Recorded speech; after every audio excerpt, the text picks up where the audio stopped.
পাঁচ শ্রেণীর মানুষকে নবীজি দূর দূর করে সেদিন তাড়ায়া দিবেন। এক নম্বরে নবীজি সেদিন ভুলে যাবে মুশরিকদেরকে, যারা শিরক করেছে প্রতিনিয়ত।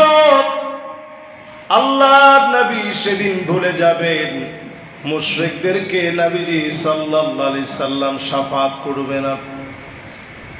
নবীজি সাল্লাল্লাহু আলাইহি সাল্লাম কোন মুশরিকের জন্য আল্লাহর কাছে সুপারিশ করবে না। দূর দূর করে নবী সেদিন তাড়ায় দিবেন। পাহাড় পরিমাণ যদি আপনি ইবাদত নিয়ে হাজির হন, শিরকের কারণে সবগুলাকে যিনি বিনষ্ট করে দিবেন তিনি কে? খাওয়ায় আল্লাহ।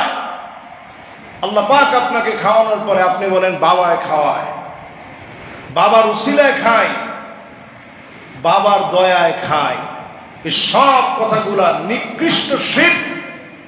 এর সাথে মুসলিম এবং ইসলামের কোনো সন্দেহ, কোনো সংশয়, কোনো সম্পর্ক থাকতে পারে না। বিনা সন্দেহে এই কথাগুলা যারা বলবে এরা শিরকের ভিতরে ডুবে আছে। কোনো বাবা আপনারে খাওয়ায় না, খাওয়ায় কে? আল্লাহ। অনেকে দেখবেন ফোন দিলে বলে হুজুর বাবার দয়ায় আল্লাহ খুব ভালো রাখছে। কার দয়ায়? আর যারা আরেকটু নিজেকে একটু মডিফাই করছে তারা বলে হুজুর বাবার দোয়ায় আল্লাহ ভালো রাখছে। কারো দোয়ায় কারো দয়ায় না, ভালো রাখছেন কে? আল্লাহ আপনাকে ভালো রাখছেন। পরিষ্কারভাবে এই বিষয়টা আপনার ইমানের সাথে, দ্বীনের সাথে এটাকে মিলায় নিতে হবে। কেউ কিচ্ছু দিতে পারে না, জীবিত অথবা মৃত কোনো ব্যক্তি কাউকে তিল পরিমাণ কিচ্ছু দিতে পারে না। দিতে পারেন যিনি, তিনি কি? আল্লাহ। এই বিশ্বাস যদি আমাদের কলিজার ভিতরে না বসান, আপনি অনেক ইবাদত করবেন, দিন দিন নষ্ট হবে। ছোটখাটো শিরক তো আমাদের প্রত্যেকের হয়। যেমন আমরা দেখা হলে বলি আবার দেখা হবে। আপনার আবার দেখা হওয়ার কোনো সুযোগ নেই। আমরা অনেক সময় বলি ভালো থাকবেন, ভালো রাখবেন। ভালো থাকবেন এরপরে আবার ভালো রাখবেন। ভালো থাকার অথবা রাখার কোনোটার সুযোগ আপনার নেই। যিনি ভালো রাখেন, যার করুণার ভিক্ষার কারণে আমরা ভালো থাকি, তিনি কি? আল্লাহ। আমরা দেখবেন কথায় কথায় এই জাতীয় শব্দ আমরা বলে থাকি। এই জাতীয় শব্দ চয়ন এটা শিরক। এগুলো আমাদের বাদ দিতে হবে। শিরকের সাথে যারা সম্পৃক্ত, নবীজি সেদিন তাদেরকে শাফাআত করবে না। দুনিয়ার জীবনে নবীজি কিছুই নেন নেই। আজকে আমরা সৌন্দর্যের পোশাক পরা আছি, এই সুন্দর পোশাক নবীজি নিতে পারতেন, নেন নাই। আমরা যে ভালো খাবার খাই নবীজি খেতে পারতেন, খান নাই। আমরা গাড়ি বাড়ি সুন্দর চলাফেরা সব করি, নবীজি এগুলো সব করতে পারতেন, তিনি করেন নাই।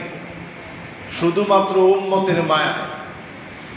হাদিসের মধ্যে আসছে লাউ আরাদতু, আমি নবীর যদি শুধু মনে চাইতো, কুলতু বলেন নাই, মুখে বলা দরকার হতো না, শুধু যদি আমি নবীর মনে চাইতো, লাসারাল উহুদু যাহাবা, গোটা উহুদ পাহাড়টা স্বর্ণ হয়ে ডান আর বাম দিক দিয়ে নবীজির চলা শুরু হয়ে যেত। আল্লাহু আকবার। নবীজি তা চান নাই। কষ্ট করেছেন, ক্ষুধার যন্ত্রণা, অনাহারে থেকে কষ্ট করে নবীজি দেখেছেন ক্ষুধার কষ্টটা কেমন। নবীজি সাল্লাল্লাহু আলাইহি সাল্লাম উম্মতের মায়া সব কষ্ট সহ্য করলেন। এই সহ্য করার পিছনে ছিল আমার উম্মত গুলা যেন একটু ভালো থাকে। হাদিসের মধ্যে আসছে নবীজি বলেন ওয়ালিকুল্লি নাবিয়্যিন দাওয়াতুন মুস্তাজাবা, সব নবীরা বিপদে পড়ে আল্লাহর কাছে দোয়া করেছে। আল্লাহ পাক নবীদের দোয়ার কারণে বিপদ সরায়া দিয়েছে।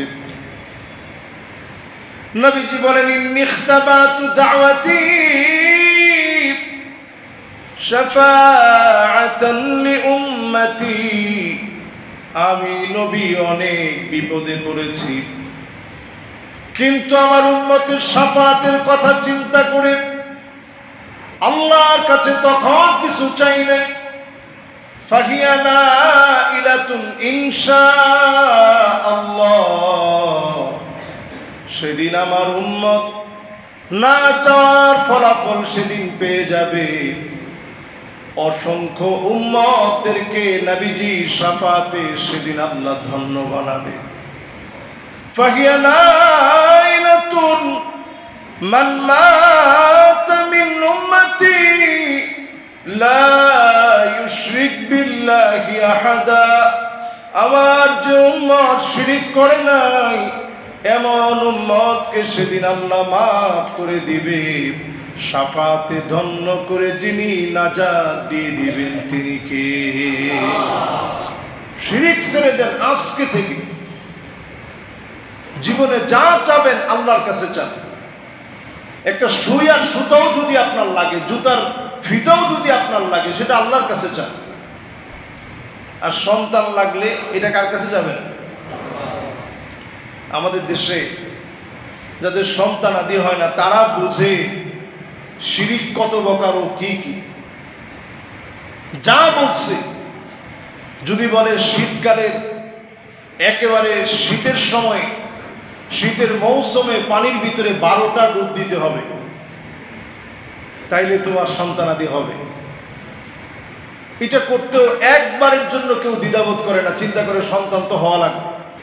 আল্লাহ তাআলা একটা বাচ্চা দিয়েছেন, পরের বছর আল্লাহ তাআলা আরো একটা বাচ্চা দিয়েছেন, অথচ 12 বছর কোনো সন্তানাদি ছিল না।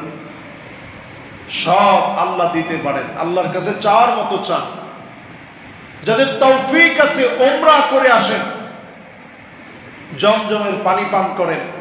মা উ জমজম লিমা শুরিবা বিহি, এই পানি যেই নিয়তে খাওয়া হয় সে নিয়ত আল্লাহ রাব্বুল আলামিন পুরা করে দেন। এজন্য মাঝে মাঝে সুযোগ খুঁজবেন কিভাবে উমরা করতে যাওয়া যায়। আমাদের দেশের কিছু টাকাওয়ালা মানুষ আছে, তারা সুযোগ খুঁজে থাইল্যান্ডে কেমনে যাওয়া যায়, দুবাই কেমনে যাওয়া যায়, মাকবারাতুল হাদারা ওয়া সাকাফা, ইসলামীর সভ্যতার এক কবরস্থানের নাম হচ্ছে দুবাই। অনেকে চিন্তা করেন ঠিক আছে যারা দুবাই আছেন ওনারা কষ্ট হওয়ার কোনো কারণ নেই, আমরাও দুবাই সুযোগ পেলে যাই। কিন্তু ইসলামের সংকটাপন্ন পরিস্থিতিতে তারা কখনো মুসলমানদের পক্ষে বলতে আমরা দেখি নেই। বড় আফসোস আর পরিতাপ।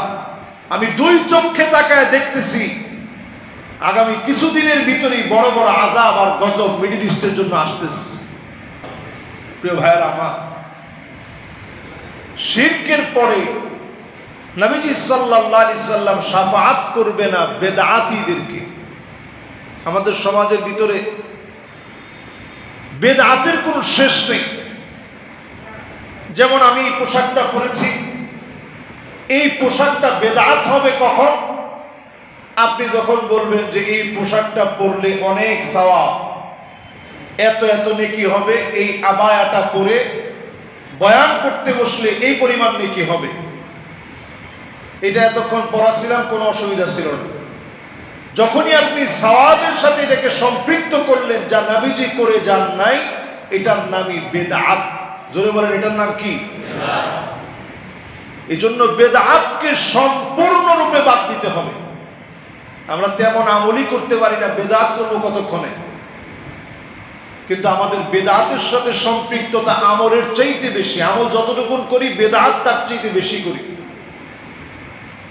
বেদআত মুক্ত আমল নবীজি সাল্লাল্লাহু আলাইহি সাল্লামের শাফাআতকে আমাদের জন্য ইনশিওর করবে। 3 নাম্বার, নবীজি সাল্লাল্লাহু আলাইহি সাল্লাম সেদিন চিনবেন না, শাফাআত করবে না জালেমদেরকে। সমাজের ভিতরে জালেম আছে না নাই? ভয়ঙ্কর জালেম, যেই জালেমদের মুখোশ আল্লাহ রাব্বুল আলামিন উন্মোচিত করে দিয়েছেন। যত প্রকারের জালেম আছে এই জালেমদেরকে আল্লাহ রাব্বুল আলামিন শাফাআত নবীজির দ্বারা সেদিন করতে দিবে না। নবীজি সেদিন শাফাআত করবেন না জালেমদের পক্ষে। তাদের পক্ষে কোনো বন্ধু খুঁজে পাওয়া যাবে না, জালেমদের সঙ্গী কেউ হতে যাবে না। নাজআলহুমা তাহতা আকদামিনা লিয়াকুনা মিনাল আসফালিন।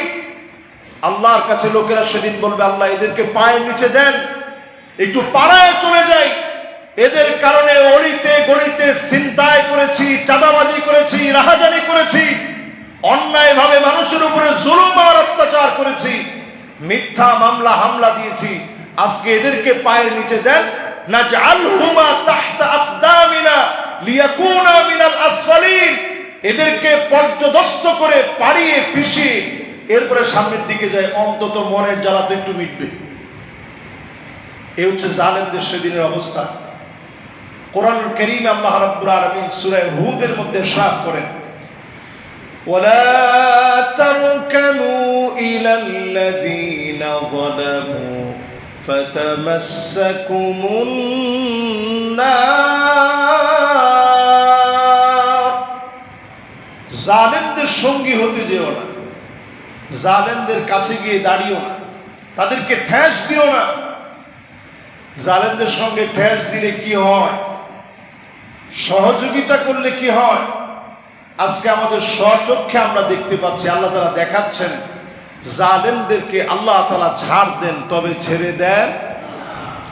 প্রিয় ভাইয়েরা আমার, 3-4 পরে 4th নম্বরে নবীজি শাফাআত করবে না ওই শ্রেণীর মানুষকে যারা দুনিয়ার জীবনে কুল্লু গালিন মারিক, নিরপরাধ মানুষকে, নিরস্ত্র মানুষকে যারা অপরাধী সাজিয়েছে। এরকম লোক আছে না নাই? নিরপরাধ নিরস্ত্র মানুষকে যারা অপরাধী সাজিয়ে একটার পর একটা মামলা দিয়েছে, হয়রানি করেছে, আল্লাহর হাবিব সেদিন তাদেরকে শাফাআত করবে না, নবী তাদেরকে চিনবে না, কারণ তারা দুনিয়ার জীবনে বাড়াবাড়ি করেছে। অন্যায় করতে করতে তারা বাড়াবাড়ির পর্যায়ে গিয়ে পৌঁছেছে। এজন্য খবরদার, ক্ষমতা আছে বলেই নিরপরাধ মানুষকে দোষী বানায় দিন না। আমাদের দেশে দেখা যায় দিনের বেলায় হর হামেশা এখন চোখের সামনে অন্যায় করছে, এটার ব্যাপারে মামলা হয় না, কিন্তু নিরপরাধ কোনো মানুষকে ফাঁসানোর জন্য যদি আপনি মামলা দেন, আল্লাহর আদালতে আপনি দোষী সাব্যস্ত হবেন। ঠিক কিনা বলেন? প্রিয় ভাইয়েরা আমার, এরপর নবীজি সাল্লাল্লাহু আলাইহি সাল্লাম শাফাআত করবে না মাইয়ুকাযযিবু বিশ-শাফাআহ, যেই লোকটা নবীজির শাফাআতকে বিশ্বাস করে নাই দুনিয়ার জীবনে। বাংলাদেশে এখন একটা গ্রুপ খুব মাথাচাড়া দিয়ে উঠছে, এরা নবীজির শাফাআত বিশ্বাস করে না, নবীজির শাফাআত তারা চায়ও না। হ্যাঁ, নবীজির শাফাআত আপনি নবীজির কাছে চাইবেন না, চাইবেন কার কাছে? আল্লাহর কাছে যাবেন। আল্লাহ, আপনার হাবিবের শাফাআতে আমারে ধন্য করে দিন। আপনি চাবেন তো আল্লাহর কাছে। নবীজি সেদিন শাফাআত করবে। যতগুলো আমি বললাম সবগুলো সহিহ হাদিস থেকে আপনাদেরকে শোনালাম। তার মানে শাফাআতকে অস্বীকার যারা করবে, নবীজি বলছেন মাইয়ুকাযযিবু বিশ-শাফাআহ, যারা শাফাআত অস্বীকার করবে ওই লোকটা নবীজির শাফাআত পাবে না। আমরা মনে প্রাণে হৃদয়ে লালন করি আল্লাহর হাবিবের শাফাআত, নবীজিকে ভালোবেসে নবীজির সুন্নত মেনে রবিউল আউয়াল মাসে অন্তত যেন আমরা আমাদের আমলকে পরিবর্তন করতে পারি। আল্লাহ যেন তৌফিক দান করেন, পড়েন আমিন। নবীজি এই পৃথিবীতে আসছেন সন্ত্রাসী কর্মকাণ্ডকে কবর দেওয়ার জন্য, কিন্তু আজকে বড় দুঃখজনক সত্য, একটু বয়স হলেই এখন একটা গ্যাং হয়ে যায়, যেই গ্যাংয়ের দ্বারা নানা রকম নেশাজাত দ্রব্যাদি থেকে শুরু করে সন্ত্রাসী কর্মকাণ্ড সবগুলো বাস্তবায়ন হয়। অনেক সময় আমরা আমাদের সন্তানের খবর রাখি না। একটা সময় এমন হয় সন্তানের খবর রাখলেও সন্তানদের আর কিছু বলা যায় না। বাপের নিজেরও তো জীবনের ভয় আছে, সন্তান এতটা বেপরোয়া হয়ে যায়। এজন্য যারা মুসল্লিয়ানে কেরাম আছেন, সংঘবদ্ধ থাকতে হবে বাতিলের বিরুদ্ধে প্রতিবাদ করার জন্য। আপনি যদি দেখেন একটা জায়গায় 5 জন আছে, আপনি দাঁড়িয়ে যান 10 জন মুসল্লি নিয়ে, আপনার বাড়ির সামনে কোথাও যদি কোনো নেশাজাত দ্রব্যাদি বিক্রি করা হয়, এটার প্রতিবাদ আপনি সবাইকে নিয়ে করেন, আপনি দেখবেন সবাই প্রতিবাদ করলে এইরকম দুরাচারীরা সংখ্যায় খুব বেশি না। এদের মনে এমনি আল্লাহ তাআলা নামাজিদের ব্যাপারে একটা ভয় দিয়ে দেয়। আপনি দেখবেন আপনারা যাওয়ার সময় আস্তে সাইডে চলে যায়। এজন্য সংঘবদ্ধ হয়ে এদের ব্যাপারে প্রতিবাদ করা, এটা একজন ইমানদারের ইমানের দায়িত্ব। ইমানদার হিসেবে বাতিলের বিরুদ্ধে, জালেমদের বিরুদ্ধে প্রতিবাদ করা চাই। যারাই এই জাতীয় কর্মকাণ্ড করবে, এটার বিরুদ্ধে আমরা প্রতিবাদ করব।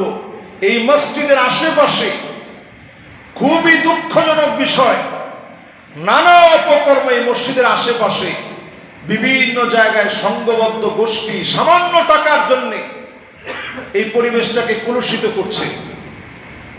প্রশাসনিকভাবে এই বিষয়টা খুব বেশি নজর দিয়েছে, ডিবি থেকে নজর দেওয়া হয়েছে, পুলিশ থেকে নজর দেওয়া হয়েছে।